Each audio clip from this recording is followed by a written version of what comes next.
Hi, everybody. Thanks so much for joining us again. My name is Tom. I'm an educator here at Cheehaw Park and Zoo, as well as at Flint River Aquarium and Thronatiska Heritage Center. And we're so excited to have you joining us again today. So today we are going to continue our talks on movement. And today we're going to talk about one that's really important, not just for animals, but also for us. And we'll talk about that connection a little bit as well. So today we are going to talk about the movement of flight, which right off the bat, right, we think birds, but what do we think about when we think about flight for us? How's that important for us? Well, people fly all the time, right? We take planes to go take trips places. Flying is really important for, transferring cargo and goods. So there's lots of other types of planes. But definitely very important for both birds and people. And we're going to make some connections between those two. And we're going to talk about how flight is possible, which is always super interesting to me, how something as large as a plane can take off and maintain flight in the air. So we'll talk about that a little bit. And then we'll talk about why it's important as well. So let's get started. What is flight? So flight is the process or the motion of flying or moving through the air, right? And so what I really want you to take away from that is the through the air part. So flight takes place in the air. And so I think it's a little bit important to talk about that before we really dive too deep into things, because that's where it takes place. So let's talk about that a little bit. So what is air? So we know air is a gas, right? And it's actually a mixture of different types of gases, and gases like nitrogen and oxygen and carbon dioxide. And we know air is really important, right? It serves lots of functions. It has carbon dioxide, which plants need to make food, and therefore oxygen, which we need for respiration and breathing, as well as all other animals, like our birds, right? But what I really want to take away from air is that those mixture of gases and everything and different, it can hold other particles such as water molecules. So air can become humid, right, as it becomes more wet, and it holds more moisture in it. But all of these things and these molecules and the different gases it makes up can move around, and that movement can create pressures. And not only that, but air itself can have weight. So if you think about as you move further up a mountain, there's less pressure, it gets a little bit lighter. And that's because there's less atmosphere that can actually weigh down. So as you move down a mountain, there's more space between how you are lower and the top. And so there's more weight weighing down on you, right? And that atmosphere is weighing down on you more. So really what's important to take away from this is that air can have some weight to it, and it can have pressure. And that's going to play a really, really important role in the process of flight that we're going to talk about, where flying takes place. Okay, so let's start with planes. So how is it possible for flight to happen with planes? The biggest part is going to come back to the wings, right? So obviously, obviously, I wouldn't want to be on a plane without wings, right? That's what keeps them lifted, and that's going to be a very important term, is that lift. And so we're going to talk about how planes get lift. Essentially, how do they actually get up into the air and stay up in the air, right? And it all comes down to the shape of the wings, essentially. So if you've ever really looked closely at the shape of a wing, it's curved a little bit, which means that air is going to have to move over more surface area compared to just a flat bottom surface. So that straight line is going to have less area than the curved top of the wing.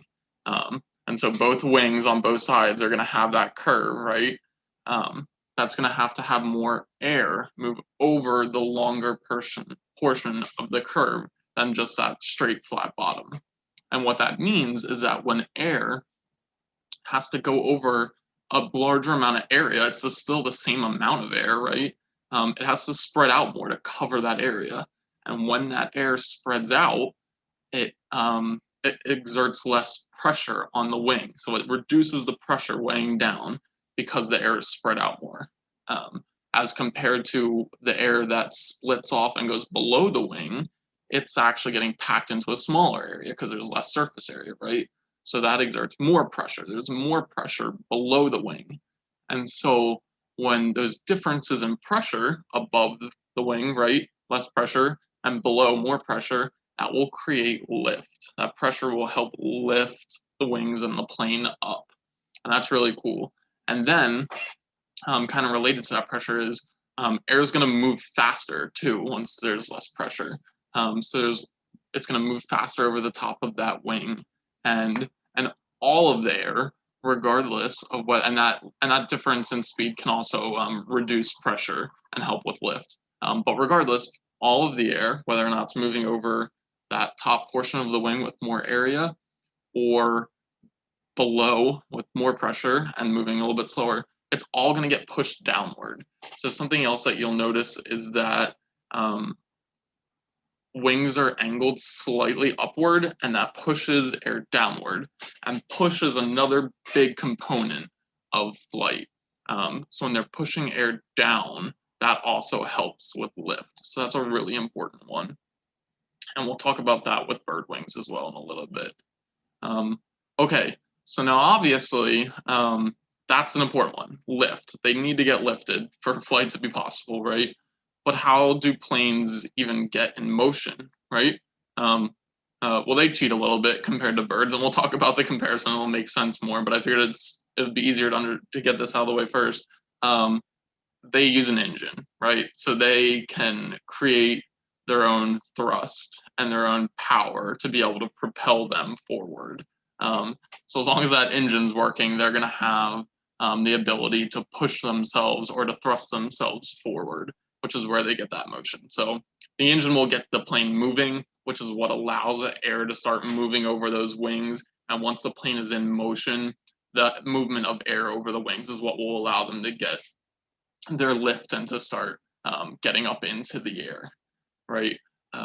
So another pressure is pull. So there's lift, but there's also pull, which can happen because planes are weighted, right? So there is going to be some amount of gravity acting to pull planes downward. But fortunately, those wings have enough lift that they can keep them in the air. And then another big force that we like to talk about when we're talking about flight, right? So we've talked about lift, talked about pulling down a little bit, and we've talked about thrust, so they need to move forward. And the last one is drag. So kind of the opposite of being able to thrust forward is drag, which is going to act kind of against flight, right? So the more drag you have, the more it's going to be creating tension and pull and trying to slow down an object that's in flight. So if you've actually ever been on a plane, you'll see when you're landing, they have parts on the wings that will flap down, and that's because they're going to create some drag, and that's because we want to actually be slowing down when we land, right? Like we don't want to be landing at full speed. So that's why you'll see those things flap down so that they can create drag and catch more of the wind and start slowing down. So that's really cool as well. Okay, so, and another one, right? What else can we fly in as people? So we know planes is really common, but if you've ever been around a helicopter, they're a bit more easy to understand how they create that lift, and that's because they have those propellers, those blades that are creating a motion in which, like, you'll actually see the dust flying out from underneath, right? That's because they're having a lot of downward push on the air. So they're using those blades to generate force and push, and pushing that air downward to give them that lift. And again, you can see all the air that's getting pushed downward because you see, if you've ever been near a plane, you'll see the grass blowing really strong or a lot of debris kicking up and blowing away. So that one's a little bit easier to understand. Okay, so that helps us learn a little bit about air and about how flight is possible, right? So we've gone over the different forces, but let's make this relevant for animals. So birds is the big one that comes to mind, right, when we think about flight. And they have a number of structures or physical characteristics that make this possible, right? And very similar to planes, what do birds have? They have wings, right? Okay, so let's see. So I have a wing here of a bird. And this will be a little bit better than looking at my little curved hand. So what I have here is a wing, and I want you to notice that, there's a pattern to it. So it's got a slight curve to it, and it's a little bit more obvious right here, right? It curves down, so it's not perfectly flat. See how it curves all the way down? So that's more surface area on top than it is below. And so just like the plane, that difference in shape of the wing is going to help create that lift again.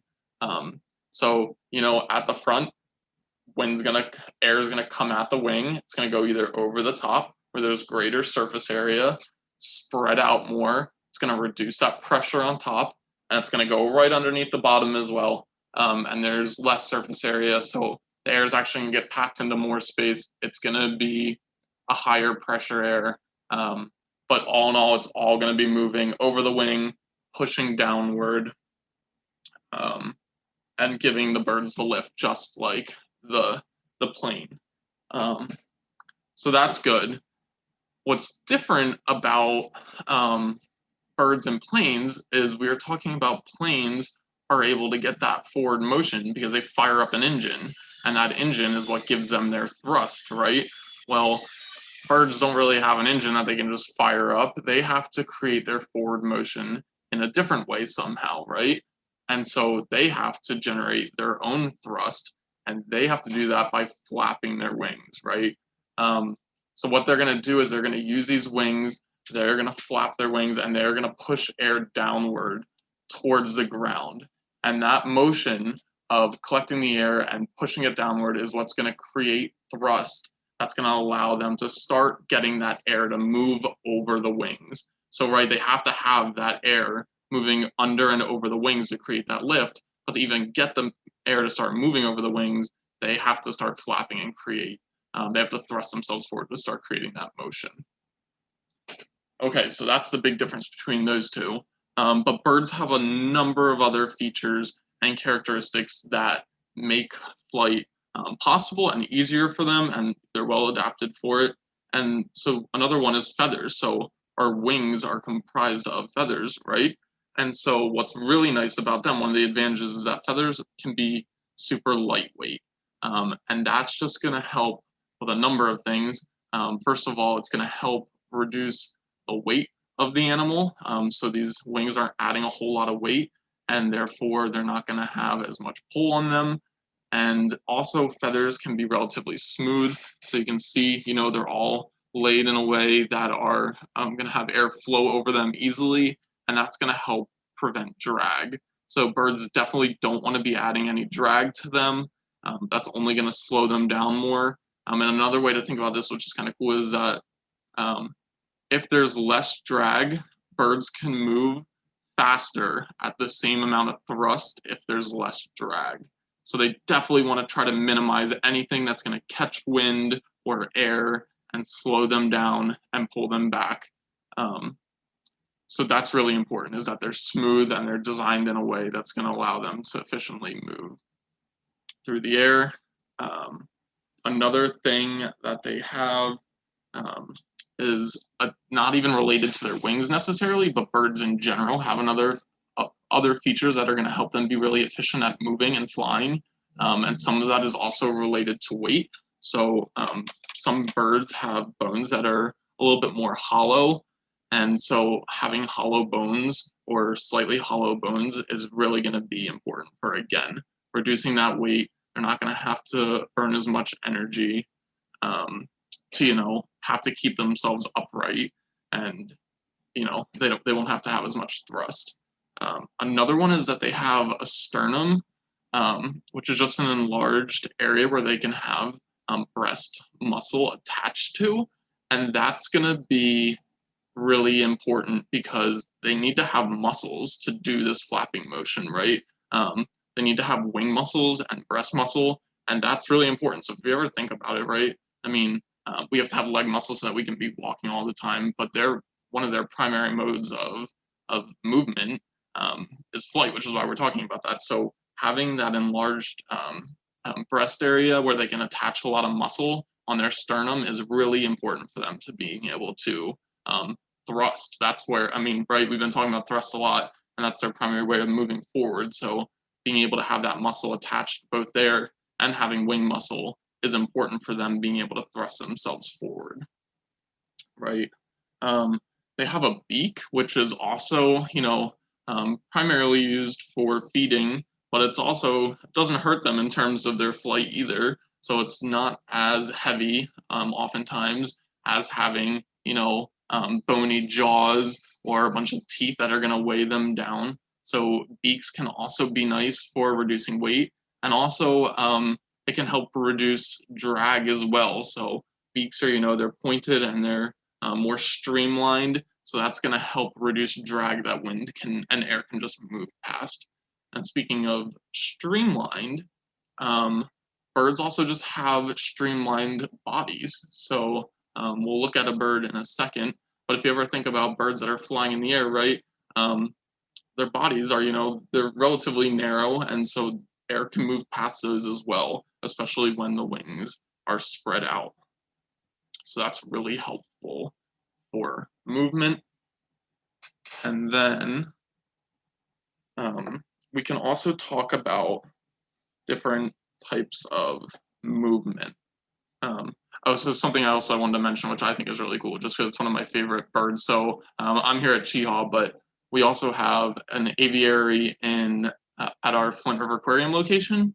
And I was speaking about hollow bones being kind of a cool adaptation that allows birds to weigh less and to reduce how much weight is going to be pulling on them during flight.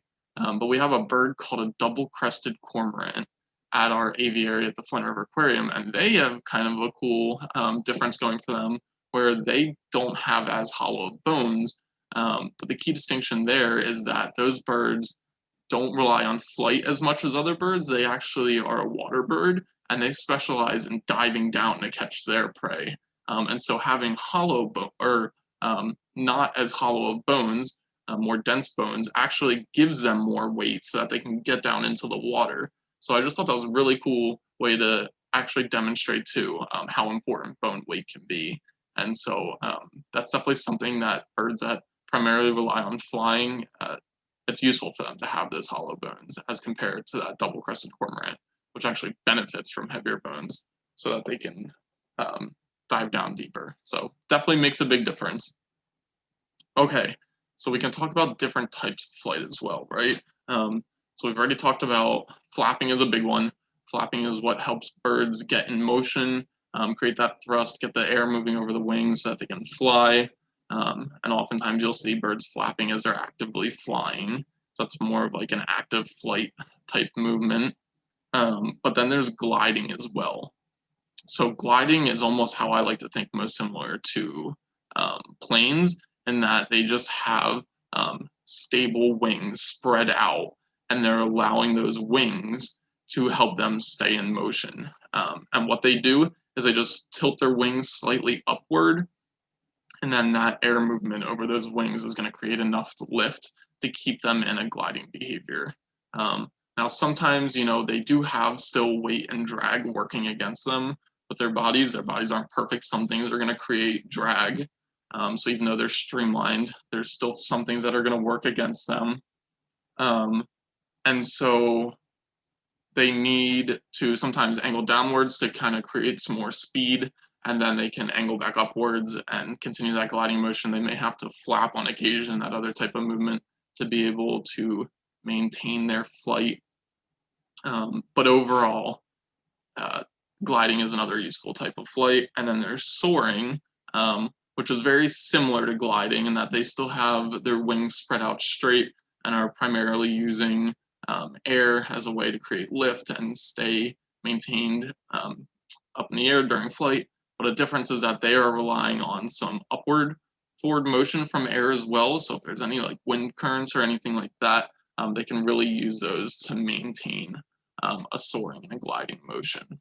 which is really cool. You see lots of birds, like birds of prey, up in the air, gliding and soaring. That can be a really important function for them, especially when they're hunting or they're trying to locate prey. So you oftentimes see those birds of prey up in the air, just doing that circular motion, right? So that's when that can be really useful, so that they don't have to be flapping the whole time and burning a lot of energy. They can just kind of be up in the air and observing from a good vantage point. But these kinds of motions can also be really important for birds during migration, right? So this is one of the things I want to talk about in terms of the importance of flight. Now, obviously, it's important for birds all the time. They need to get around through flight, whether or not that even just be them out hunting or trying to evade predators or catch prey. But migration is also really important to birds for reasons such as being able to escape cold temperatures, make sure they can remain in areas that have available food. And this comes back to them being endotherms, which means they need to produce their own body heat. So migration is really important. Birds oftentimes migrate to different locations so that they can be in areas that are suitable for them throughout the year. And so some birds make some really long migration movements that can span, even as much as the whole coast of the United States. And so that's long distance movement, right? So having efficient ways to make those movements without, expending too much energy is really important. So motions such as gliding, if they can pull that off, is really nice. It's even more beneficial when birds or other migratory animals can catch some wind patterns in their favor that will help move them forward even faster. And then there's even cool behaviors that birds can use during flight that really help them save energy. And the classic example of that, or that I think of most often, right, is when you see birds such as geese flying in that V-shaped pattern in the air. And they're doing that to save energy. So what they've actually found is that if every bird further down the line flies slightly higher of the bird in front of it, then there's less wind resistance, and that actually helps them maintain easier flight patterns. And so the birds in the back are able to save energy, and then they'll actually rotate out who's in the front of the V and taking the brunt of the wind and having to, expend the most energy to stay in flight. And if they keep rotating like that, then they can actually they can get through some pretty long migration movements without burning too much energy. So that's really cool as well. And then before I move on, I wanted to talk a little bit about a special kind of bird and how their feathers can be really important for them in a different kind of way. So give me 1 second.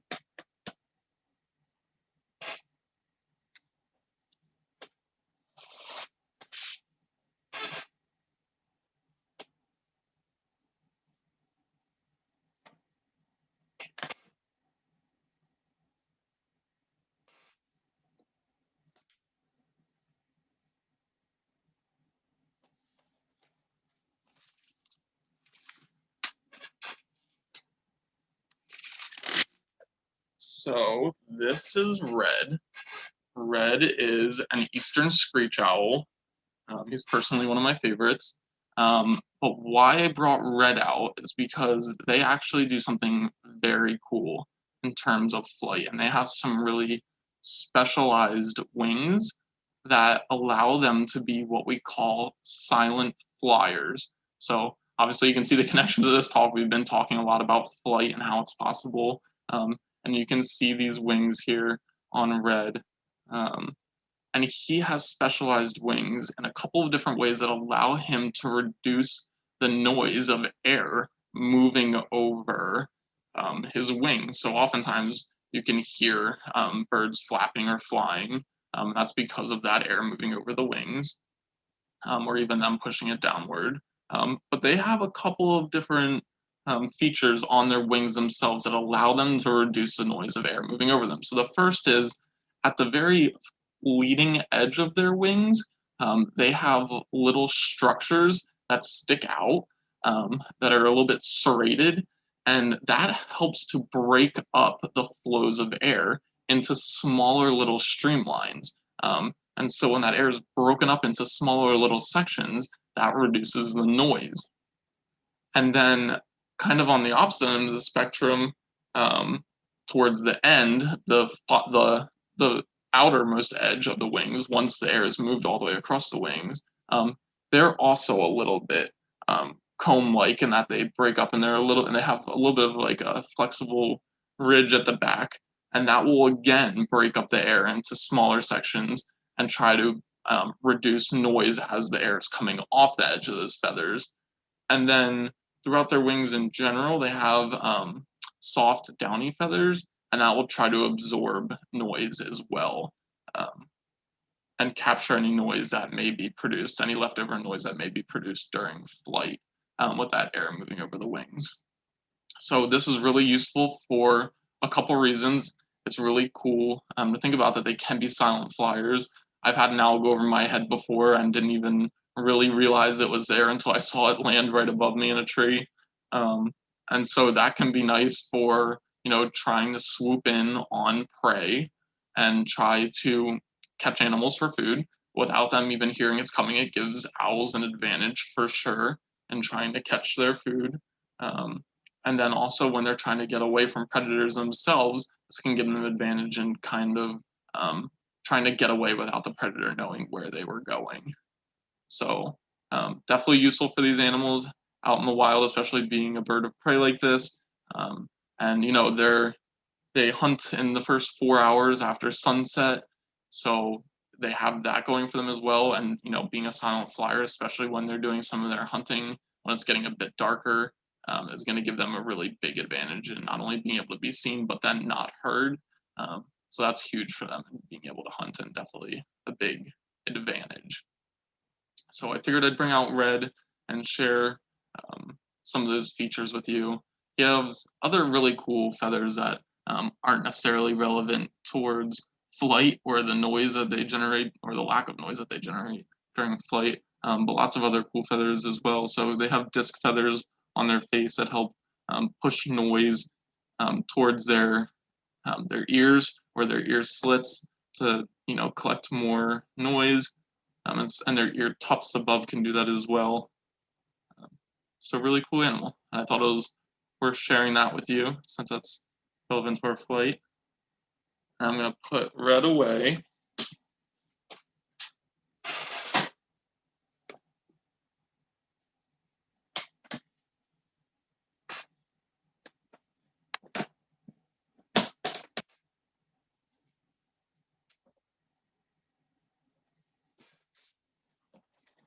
I know it's not going to be quite as easy to see, especially over Zoom. But what I have here is a barn owl feather, or wing with all the different feathers. And so I can see that serrated edge that I was referring to, but may be difficult for you all to see. But you can kind of see the little structures at the very front there. Oh yeah, you can see how it's kind of comb-like. So those are some of that serrated edges. That's really cool that we can see that. That are going to help break up the wind. That's before it even, when it hits that initial front edge, it's going to help break it up into smaller little wind-air paths. That's really going to be important for their silent flight. And then also at the end here, it's going to go through these different gaps to help reduce noise there as well. So I'm really glad that I was able to have this to show you, because that actually helps demonstrate how the air is going to be broken up. I'll give you guys one more look, so that's really cool. And this is a barn owl feather. Okay, so we've covered, kind of the differences between flight with planes for us and birds. We know flight isn't relevant just for birds. Those aren't the only animals. We have lots of insects that also use their wings for flight, such as all of these butterflies here. They have a big advantage in that they're not as heavy as birds, and yet they still have these really big wings that are going to be able to flap and generate some forces for flight. We have other animals such as mammals, right? Like we have bats that have wings that are going to be useful for flight. And I hope that you all learned something from this today. and enjoyed this talk on flight. And thanks so much again for joining us, and we hope you will join us again in the future. And have a great rest.